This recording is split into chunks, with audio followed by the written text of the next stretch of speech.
नमस्कार। स्वागत है आपका आज फिर से हमारे चैनल पर। और मैं आज फिर से आपके लिए बहुत ही इम्पोर्टेंट टॉपिक लेकर के हाजिर हूँ। आज का हमारा यह टॉपिक यूरोप के इतिहास पर आधारित है, आधुनिक यूरोप के इतिहास पर। और आज मैं यहाँ रूस के एक बहुत बड़े राजा, बहुत महान राजा जो पीटर महान के रूप में जाने जाते हैं, उनके बारे में चर्चा करूंगी।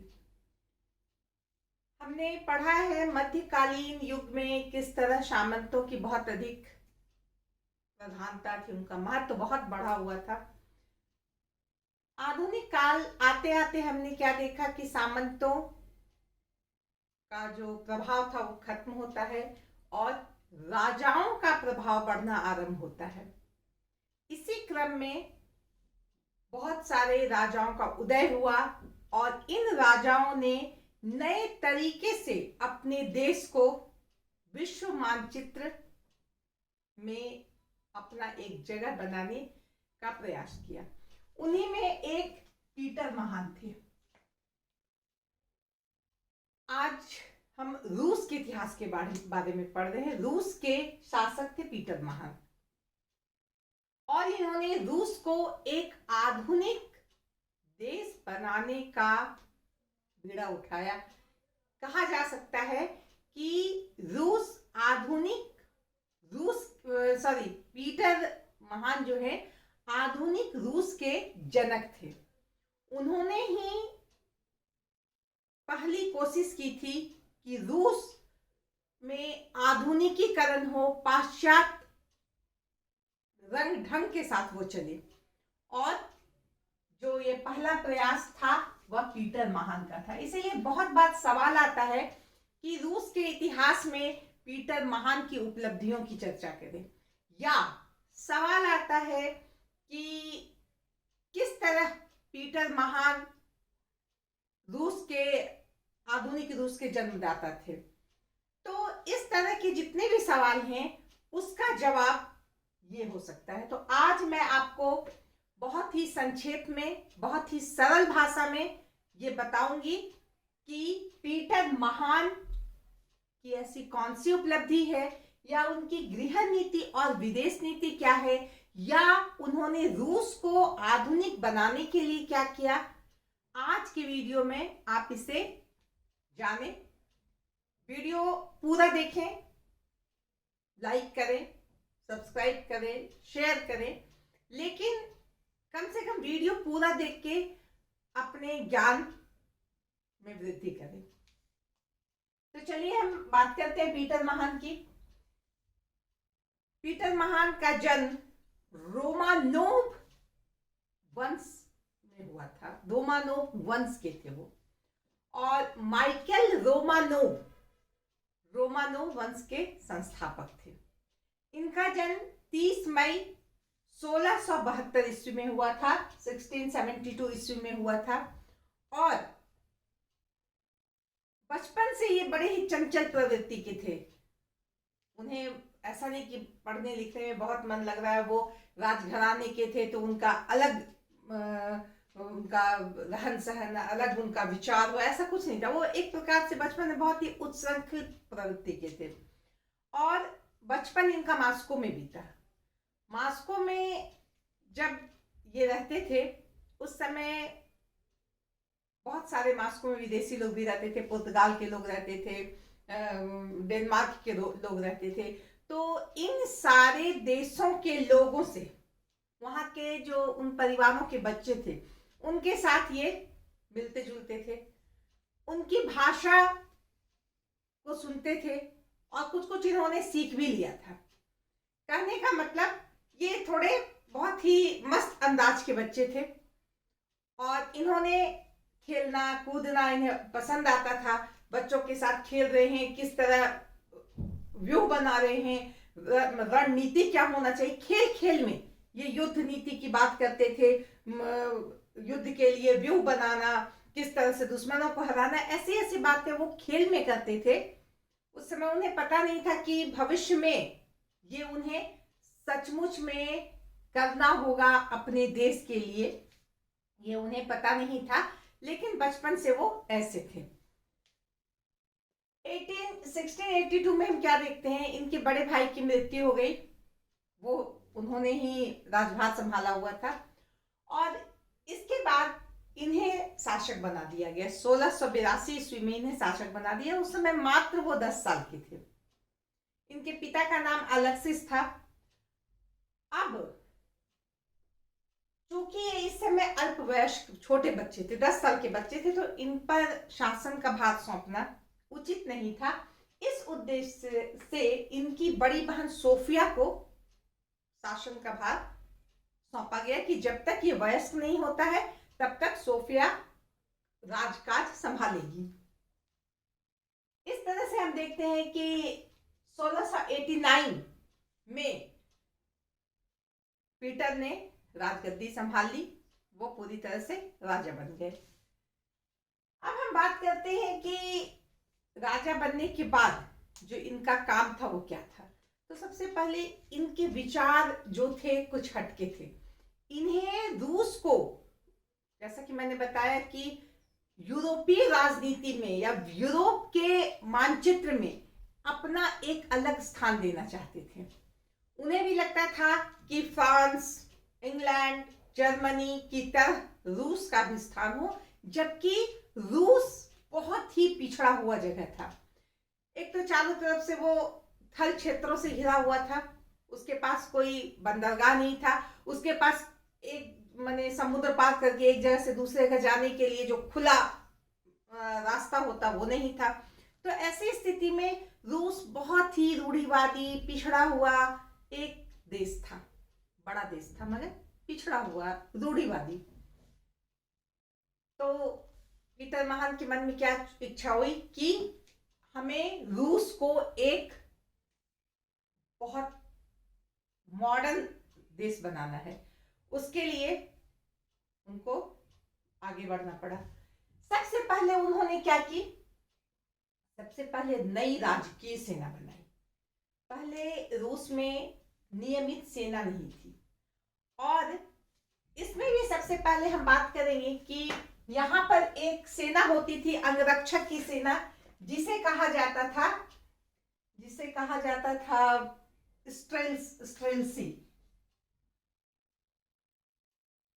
स्ट्रेशली, ये कहा जाता था। तो ये एक अंगरक्षक सेना थी। हम क्या देखते हैं,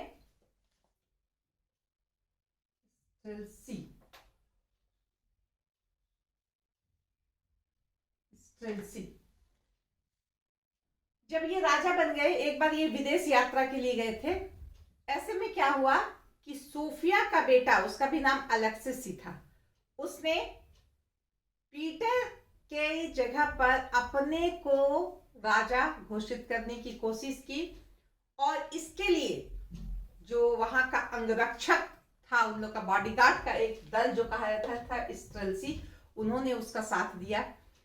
पीटर विदेश में थे, वो दौड़े भागे आए अपने देश में, और उन्होंने बहुत ही कड़ा कदम उठाया। उसका जो नाम था अलेक्सिस, उसके खिलाफ बहुत ही कड़ा कदम उठाया, और जो भी उसके समर्थक थे उसे उन्होंने कत्लेआम कर दिया। लगभग 5000 लोगों को मार दिया गया, उसकी हत्या कर दी गई। लगभग 2000 लोगों को फांसी पे चढ़ा दिया गया। क्यों? क्योंकि उसने अलेक्सिस का साथ दिया था, जो सोफिया का बेटा था, जो उसकी बहन का बेटा था। वो चाह रहा था कि पीटर को हटा के वो खुद राज सिंहासन पर बैठ जाए। अब पीटर महान का भरोसा इस स्ट्रेलसी से हट गया, इसने इसे खत्म किया। ये बहुत पुराने समय से चला रहा था ये अंगरक्षक सेना, इसे हटा दिया और एक नई सेना की व्यवस्था की।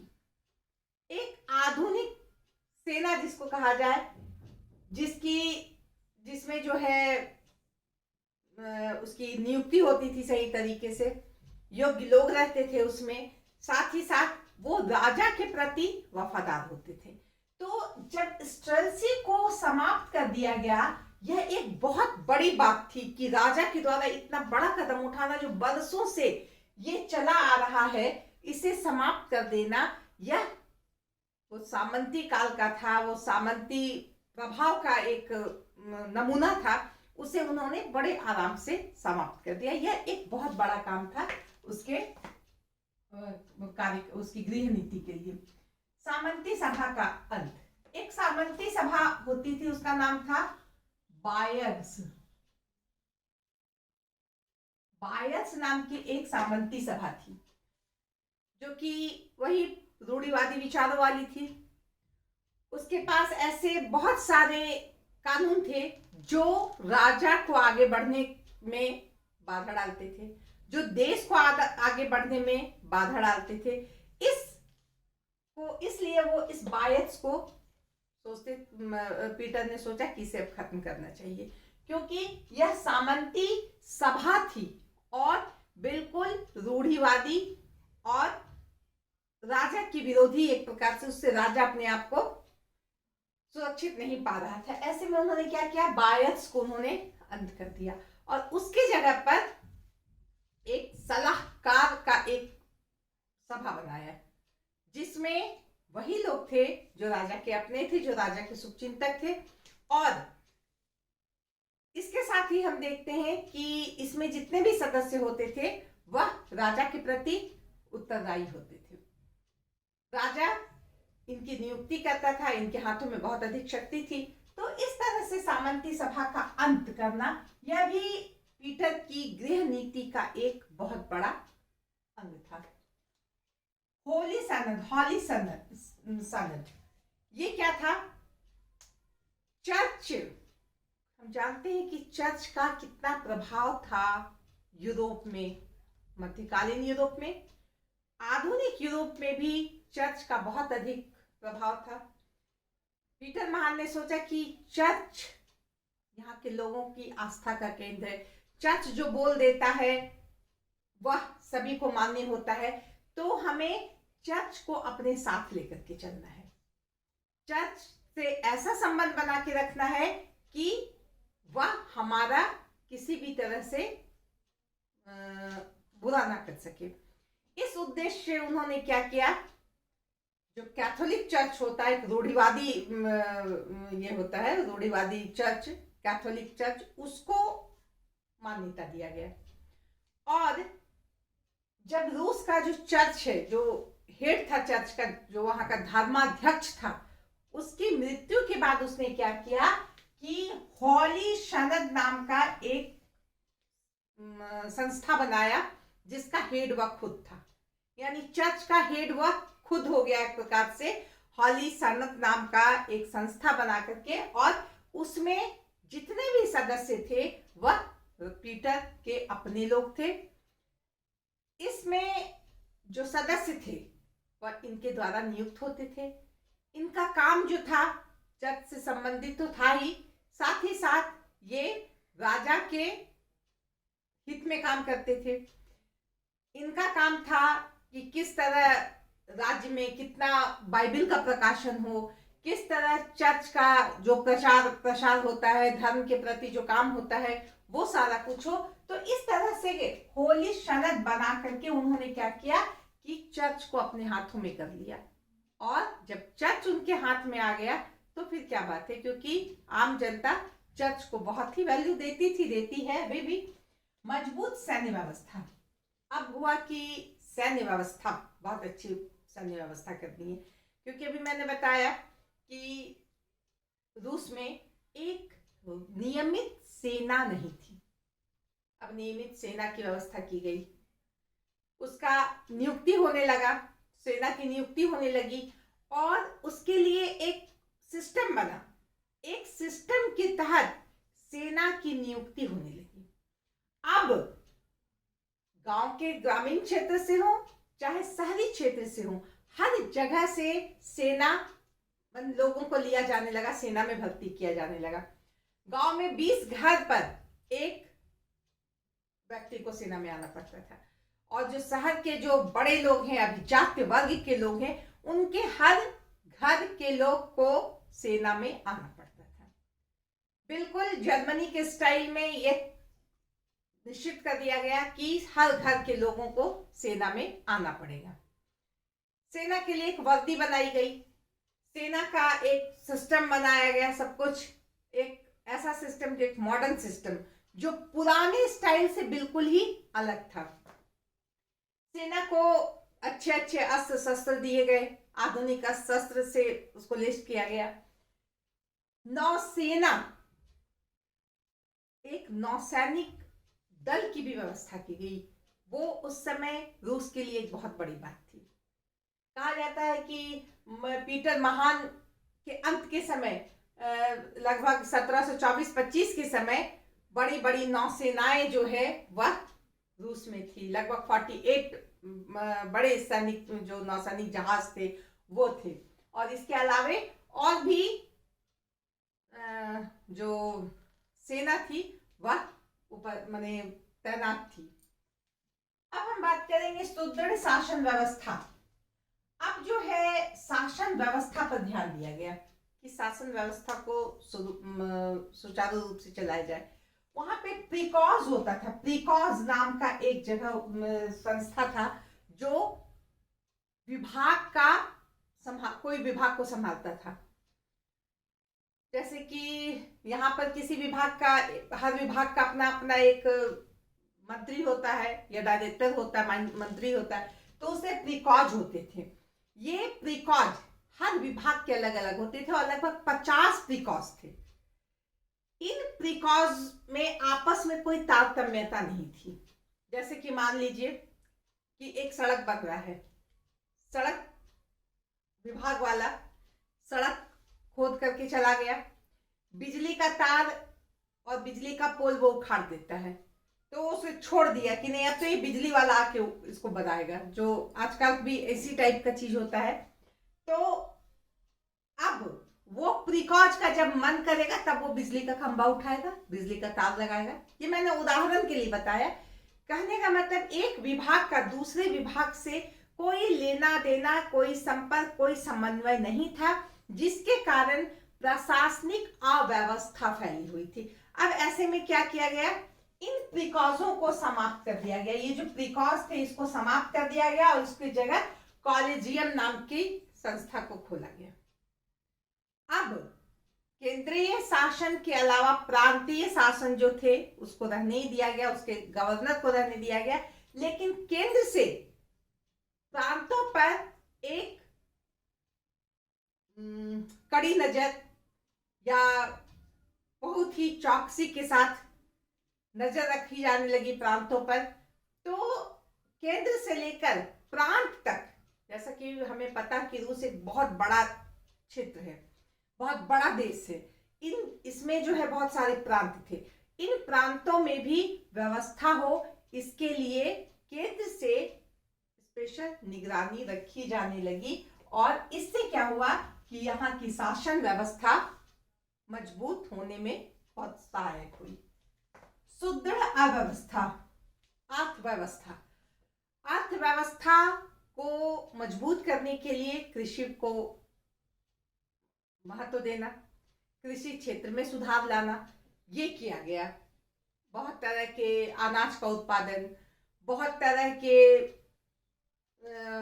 आयात, बहुत तरह के निर्यात, बहुत तरह के व्यापार वाणिज्य का उसको प्रश्रय देना, व्यापार के लिए जो है जो सुविधा हो व्यापारियों को उसको मुहैया करवाना। जैसा कि हम जानते हैं उद्योग धंधे बहुत सारे क्षेत्रों में, यूराल हो, तुला हो, ये इन सब क्षेत्रों में औद्योगिक कारखाने स्थापित किए गए। यूराल में जो है इस्पात का कारखाना खोला गया, तुला में अस्त्र शस्त्र का कारखाना खोला गया, जहां साल भर में हजारों बंदूक और तरह तरह के अस्त्र शस्त्र बनते थे। तो इस तरह से उद्योग धंधों, कृषि, आयात निर्यात, इन सभी क्षेत्रों में पीटर महान द्वारा बहुत ऐसा काम किया गया जिससे यहाँ की अर्थव्यवस्था सुधर जाती। और पीटर महान को पता था कि अगर अपने देश को आगे बढ़ाना है, अपने देश को मजबूत बनाना है, तो यहाँ की अर्थव्यवस्था को सुधारना बहुत आवश्यक है और इस उद्देश्य से अर्थव्यवस्था को मजबूत करने की कोशिश की गई। आधुनिक शिक्षा की व्यवस्था की गई। जैसा कि पीटर महान का उद्देश्य था कि रूस का पाश्चात्यीकरण, माने रूस का मतलब पश्चिमी देशों के जैसा उसका विकास करना। शिक्षा के लिए सभी के लिए शिक्षा अनिवार्य कर दी गई और आधुनिक शिक्षा दी जाने की पेशकश की गई। बहुत सारे स्कूल खोले गए, कॉलेज खोले गए, प्राथमिक विद्यालय भी खोले गए छोटे छोटे जगहों में। और जो बड़े परिवार के लोग थे, अभिजात्य वर्ग के लोग थे, उनके लिए तो शिक्षा अनिवार्य ही थी। सेंट पीटर्सबर्ग में भी देखते हैं कि बहुत बड़ा स्कूल कॉलेज खोला गया, नौसैनिक अकादमी खोली गई। तो कहने का अर्थ यह है कि आधुनिक शिक्षा व्यवस्था को लाने का प्रथम प्रयास रूस में पीटर महान के द्वारा ही किया गया, ताकि रूस एक आधुनिक देश बन सके। आधुनिक समाज का संगठन, जैसा कि मैंने बताया कि रूस एक रूढ़िवादी देश था। यहाँ विकास का जो प्रकाश होता वो फैला नहीं था। तो ऐसे में विकास के लिए आधुनिक समाज का होना जरूरी है। उन्होंने आदेश जारी किया कि कोई बड़ा बड़ा दाढ़ी नहीं रखेगा, एकदम क्लीन से में रहना है। कोई जैसे तैसे कपड़ा नहीं पहनेगा, एकदम यूरोपियन स्टाइल में कपड़ा पहनेगा। पर्दा प्रथा बिल्कुल नहीं चाहिए। इस तरह से जो पुरानी कुरीति है, पुराने नियम है, उसे छोड़ना, इन सब बातों को लागू करवा दिया, घोषणा करवा करके उन्होंने आधुनिक समाज का संगठन करने का बीड़ा उठाया और किया, जिसके परिणाम स्वरूप उसका रिजल्ट आया, उसका परिणाम निकला कि रूस उस रूढ़िवादी व्यवस्था से अलग होकर के आधुनिक बनने की तरफ अग्रसर हो गया। अब हम बात करेंगे विदेश नीति की। उनकी गृह नीति थी। सवाल ये भी आता पीटर महान की गृह नीति क्या थी? तो गृह नीति उनकी यही थी, पूरे देश के अंदर किस तरह की व्यवस्था उन्होंने कर दी, केंद्र से लेकर नीचे एक परिवार या एक छोटे गांव शहर तक के लिए, व्यक्ति तक के लिए। अब बात करना है विदेश नीति की। तो जैसा कि मैंने बताया कि रूस चारों तरफ से घिरा हुआ था, जल से नहीं थल से। तरह तरह के देश, अनेक देश इसके चारों तरफ थे। कोई भी बंदरगाह इसके पास नहीं था। ऐसे में बेचारा पाश्चात्य देशों से कैसे संपर्क करता, यूरोपीय देशों से संपर्क कैसे करता, यह इसके लिए बहुत बड़ी समस्या थी। इसे रूस में बाहर का प्रकाश आने के लिए एक खिड़की की आवश्यकता थी, ताकि बाहरी प्रकाश अंदर आए। इसलिए कहा जाता है खुली खिड़की प्राप्त करना। तो पीटर महान का उद्देश्य क्या हो गया? उसका उद्देश्य क्या हो गया कि रूस में एक खिड़की खोलना, जिससे हम अन्य यूरोपीय देशों के साथ संपर्क कर सके, उधर देख सके, या उधर से हम अपना कामकाज कर सकें। अब इसके सामने दो रास्ता था, एक था काला सागर, एक था बाल्टिक सागर। काला सागर में अगर यह अपना आधिपत्य जमाता तो इसे तुर्की से लड़ाई करना पड़ता, और बाल्टिक सागर में अगर अपना ये कब्जा, अगर उधर खिड़की खोलना चाहता तो उसे स्वीडन से युद्ध करना होता। और दोनों देश बहुत ही मजबूत देश थे। तुर्की, हम जान रहे हैं कि तुर्की का बहुत भाव था, तुर्की बहुत मजबूत देश था, उससे लड़ना बहुत आसान नहीं था। और स्वीडन भी यूरोपीय राजनीति में उस समय बहुत ही मजबूती के साथ खड़ा था। लेकिन रूस को एक खिड़की खोलना था, चाहे वो बाल्टिक सागर में खोले, चाहे वो काला सागर में खोले। सबसे पहले उसने क्या किया? तुर्की पर आक्रमण किया। तुर्की में आक्रमण करके उसने आजोव नाम का क्षेत्र लेना चाहा उससे। अगर आजोव नाम का क्षेत्र वो उससे ले लेता तो उसकी जो इच्छा थी वो पूरी हो जाती। 1695 ईस्वी में उसने तुर्की पर आक्रमण किया। पहली बार में वो असफल रहा, दूसरी बार वो वहां जीत गया और आजोव प्रांत ले लिया। आजोव, आजोव, जो ये एक जगह था, इसे उसने प्राप्त कर लिया। अब उसने क्या किया कि स्वीडन का शासक जो था, स्वीडन का शासक चार्ल्स 11वां, उसकी मृत्यु हो गई। तो उसने सोचा कि अब इसका फायदा उठाया जाए, यहां पे ऐसी स्थिति उत्पन्न कर दी जाए कि स्वीडन बेचारा हो जाए। तो उसने क्या किया कि एक संघ निर्माण किया, पुर्तगाल से, पोलैंड से संधि कर ली, एक संघ बनाया और कहा कि चलो हम लोग स्वीडन पे हमला करते हैं, स्वीडन पे आक्रमण करते हैं, तुम ये क्षेत्र ले लेना, वो तुम ये क्षेत्र ले लेना। उसका तो मुख्य उद्देश्य था बाल्टिक क्षेत्र में, बाल्टिक सागर में उसको अपना आधिपत्य जमाने का। तो उसने एक संघ निर्माण किया जिसमें उसने पुर्तगाल को, पोलैंड को अपने साथ ले लिया। अब जो वहां का शासक था, स्वीडन का शासक, उसने, वो भी बहुत मजबूत था, बहुत छोटा, उसकी उम्र बहुत कम ही थी, लेकिन वह बहुत ही मजबूत था, उसकी स्थिति बहुत मजबूत थी, उसके साथ जो लोग थे, उसके सेनापति थे, जो सलाहकार थे, वो सभी बहुत मजबूत थे। ऐसी स्थिति में क्या हुआ कि ये स्वीडन की जो राजा है उसने डेनमार्क को हरा दिया 1700 ईस्वी में और किनारे कर दिया कि जाओ किनारे जाओ भाई, तुम हार गए। अब नार्वा में किसको हरा दिया? नार्वा में उसने पोलैंड को हरा दिया। पोलैंड को हराने के बाद उसने, सॉरी पोलैंड को नहीं, इसको हरा दिया, पीटर को नार्वा में हरा दिया 1704 ईस्वी में।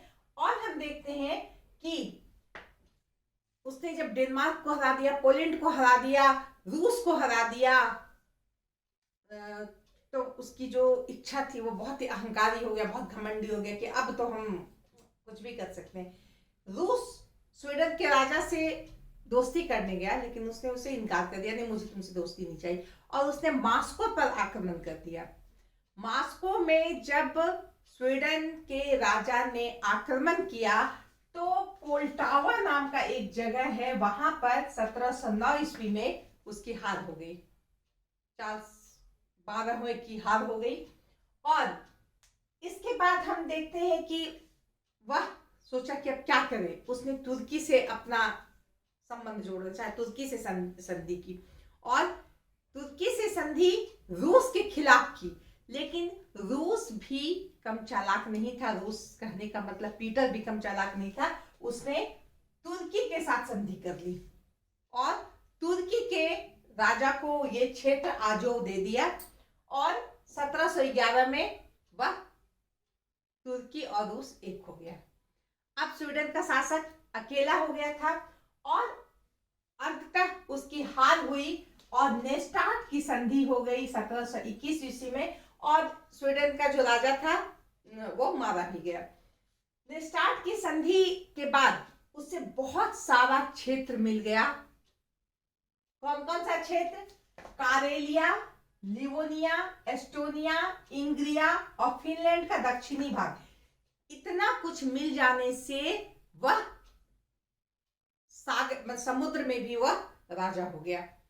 तो इस तरह से हम कह सकते हैं कि उसने बहुत ही कूटनीतिज्ञता से बाल्टिक सागर पर अपना अधिकार कर लिया, और इस तरह से उसने रूस को पश्चिमी देशों के साथ संपर्क करने के लिए एकदम से रास्ता बना दिया। यह एक बहुत बड़ी जीत थी पीटर महान की, और इसलिए कहा जाता है कि पीटर महान ने रूस को आधुनिक बनाने के लिए हर तरफ से पूरी कोशिश की, और उस कोशिश में वह सफल हुआ। इसीलिए पीटर महान को आधुनिक रूस का जन्मदाता भी कहते हैं।